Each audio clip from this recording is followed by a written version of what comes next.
We are going to do something on Greenland, whether they like it or not, because if we don't do it, Russia or China will take over Greenland, and we're not going to have Russia or China as a neighbor. Amerika Serikat kembali menjadi pusat perhatian dunia.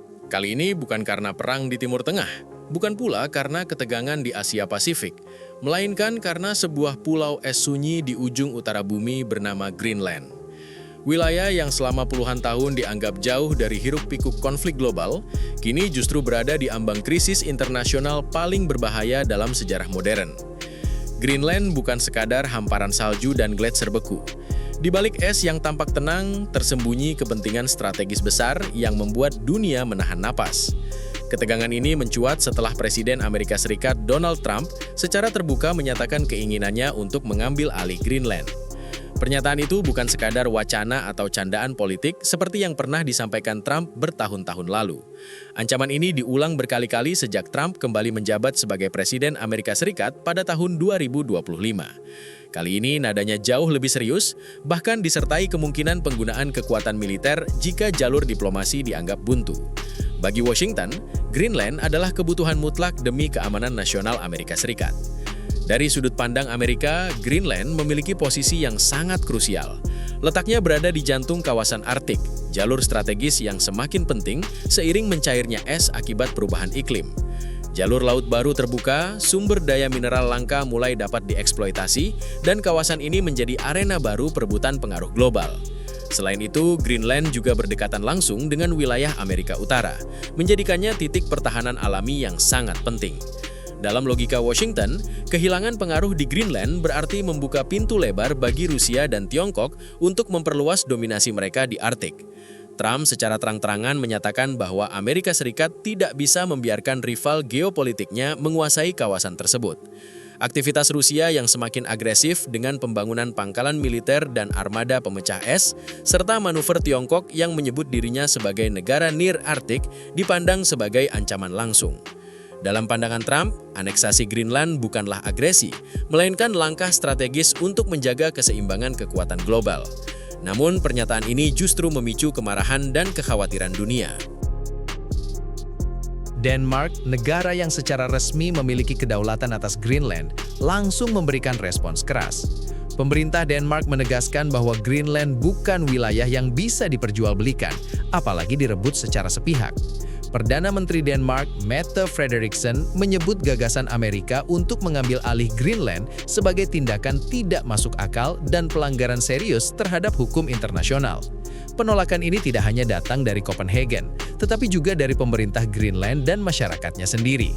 Greenland adalah rumah bagi sekitar 56.000 penduduk, mayoritas berasal dari suku Inuit yang telah mendiami wilayah tersebut selama berabad-abad.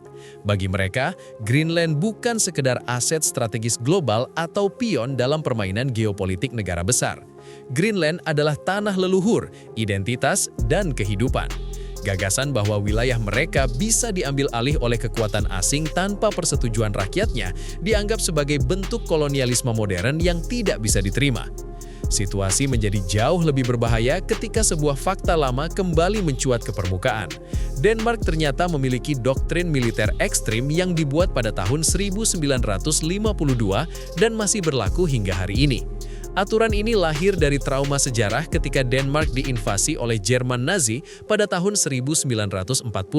Saat itu, komunikasi militer lumpuh, rantai komando terputus, dan banyak pasukan di lapangan tidak berani bertindak karena menunggu perintah. Akibatnya, Denmark jatuh dalam waktu singkat tanpa perlawanan berarti. Belajar dari pengalaman pahit tersebut, Denmark menetapkan sebuah doktrin yang sangat tegas. Jika ada pasukan asing yang memasuki wilayah Denmark, termasuk Greenland, tanpa izin resmi, maka militer Denmark diwajibkan untuk langsung menyerang. Tidak perlu menunggu perintah atasan, tidak perlu memastikan apakah perang telah dideklarasikan atau belum, dan tidak peduli dari negara mana pasukan tersebut berasal. Prinsipnya sederhana namun mematikan. Tembak dulu, bertanya belakangan. Kementerian Pertahanan Denmark telah mengonfirmasi bahwa doktrin ini masih berlaku sepenuhnya hingga saat ini. Setiap personel militer Denmark terikat kewajiban hukum untuk segera memulai perlawanan bersenjata jika terjadi pelanggaran wilayah. Tidak ada pengecualian, bahkan jika pasukan yang masuk berasal dari negara sahabat atau sekutu NATO. Dalam konteks inilah, ancaman Amerika Serikat terhadap Greenland berubah menjadi mimpi buruk geopolitik.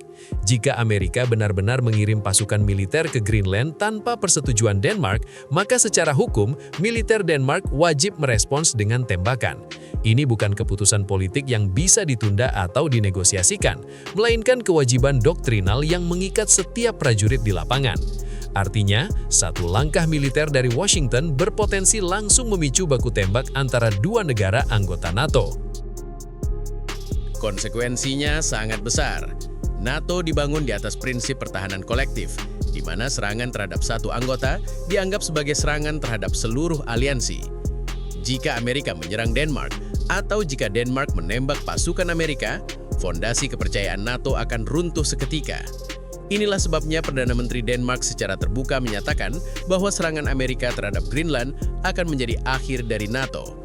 Pernyataan ini bukan ancaman kosong, melainkan peringatan serius tentang rapuhnya tatanan keamanan global. Ketegangan semakin meningkat ketika muncul unggahan di media sosial yang memperlihatkan peta Greenland tertutup bendera Amerika Serikat. Unggahan tersebut dibagikan oleh istri Wakil Kepala Staf Gedung Putih. Meski tidak disertai pernyataan resmi, simbol ini dianggap sebagai provokasi yang sangat kuat. Bagi Denmark, ini adalah sinyal bahwa ambisi Amerika terhadap Greenland bukan sekedar retorika. Bagi dunia, ini adalah peringatan bahwa konflik ini bisa bergerak ke tahap yang jauh lebih berbahaya. Di tengah ketegangan ini, posisi Greenland sendiri berada dalam dilema besar. Di satu sisi, wilayah ini memiliki hubungan panjang dengan Amerika Serikat, termasuk keberadaan pangkalan militer AS yang sudah ada sejak era Perang Dingin. Hubungan ekonomi dan keamanan dengan Washington juga tidak bisa diabaikan.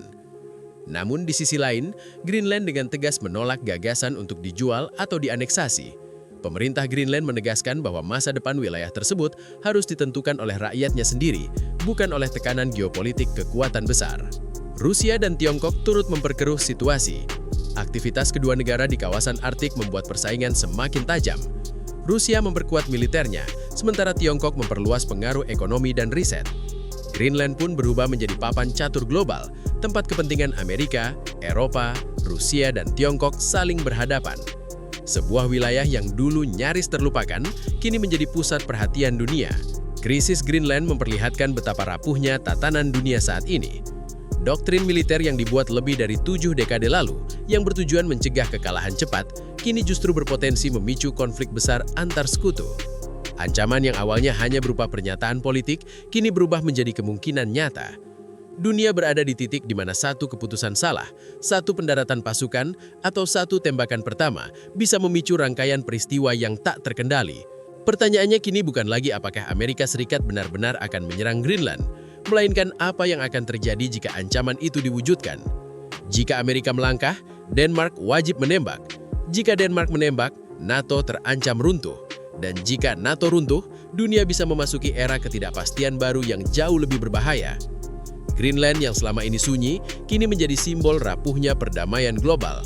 Sebuah pulau es di ujung dunia yang mungkin saja menjadi titik awal konflik berikutnya. Dunia pun hanya bisa menahan napas, menunggu apakah krisis ini akan berhenti di meja diplomasi atau justru meledak di medan perang Arktik.